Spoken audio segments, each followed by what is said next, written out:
So said the Lord, I will return to Zion, and I will dwell in the midst of Jerusalem, and Jerusalem shall be called the city of truth.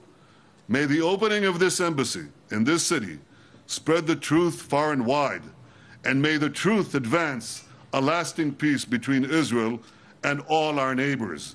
God bless the United States of America, and God bless Jerusalem, the eternal, undivided capital of Israel.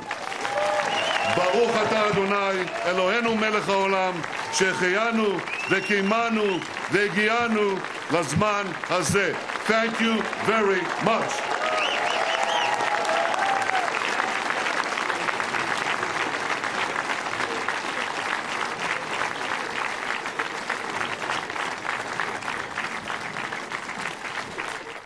All right, you've been listening there to Prime Minister Benjamin Netanyahu delivering his speech to all the dignitaries that have gathered there, I should say, in the state of Israel, where the United States has opened the U.S. Embassy in Jerusalem, the Prime Minister calling it forever the eternal capital of the Jewish people and the state of Israel. Let's bring in Almog Elijis. She is the Consul and spokesperson for media affairs at the Consulate General of Israel here in New York. Good to see you. Thank you so much for having me, Vlad. So you listened to Bibi's speech there. What did you take away from that?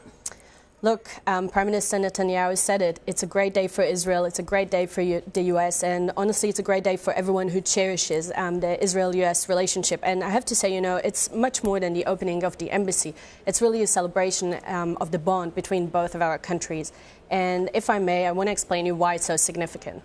First of all, it recognizes a historical truth. And the truth is that Jerusalem has been the capital of Israel for the last 70 years. It has been the capital of the Jewish people for the last 3,000 years.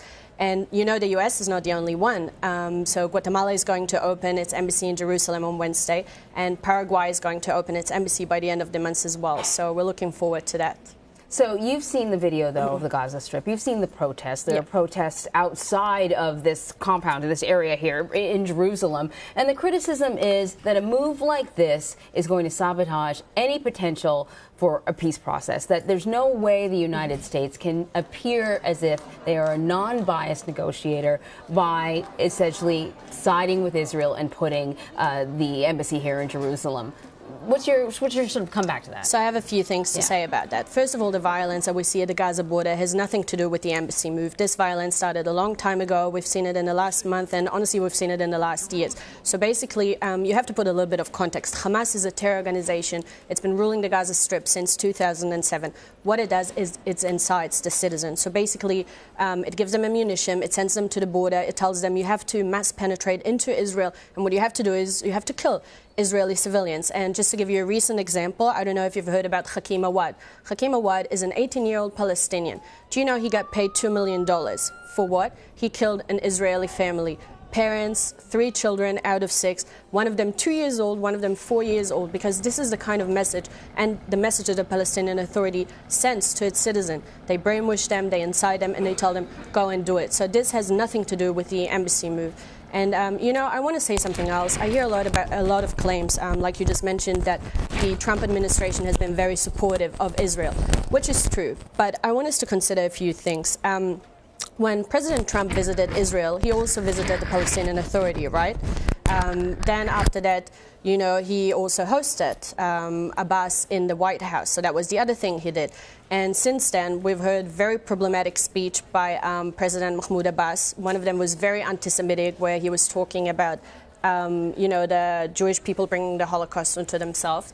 So, you know, in that sort of climate, I don't see how we can go forward. I mean, it's a bit discouraging, but I want us to be optimistic and look into the future. The number of people that have been killed in the Gaza Strip have just gone up to 41. And certainly there are instances like the one that you mentioned. But for some people young men who go up to this border knowing that they're not going to get into Israel, there's no way that they're going to penetrate this border.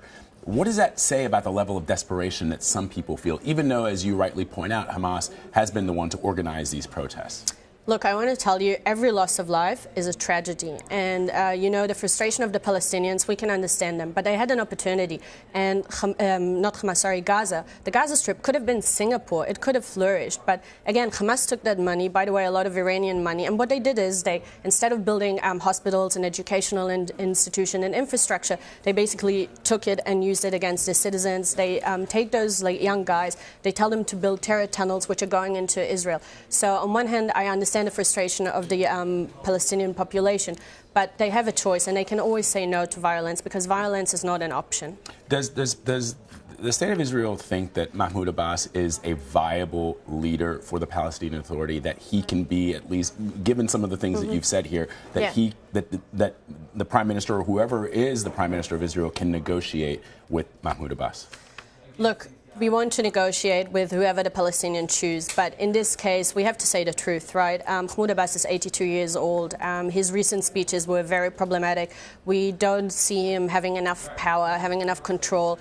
We're going to negotiate with whoever we can, but we can't negotiate with someone who doesn't see the right of Israel to exist. This is the basic point to us. And I have to tell you, you know, the distance between Ramallah and Jerusalem is 8 minutes. 8 minutes, that's it.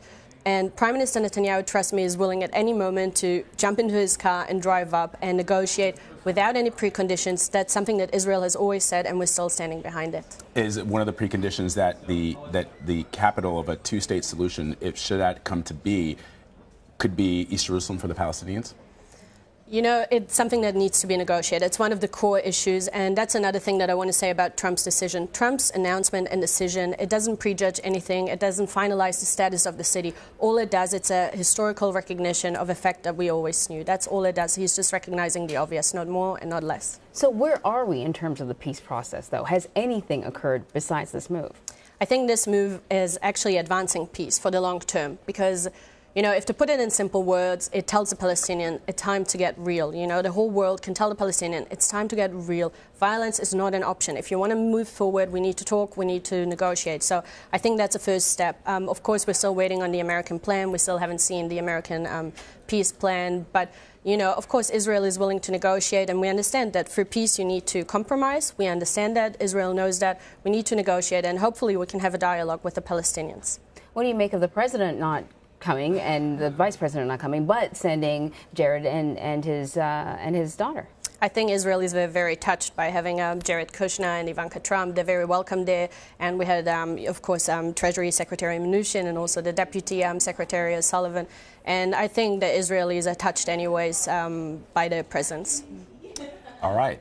Thank you so much for stopping by. Thank Always you so much. great to have you.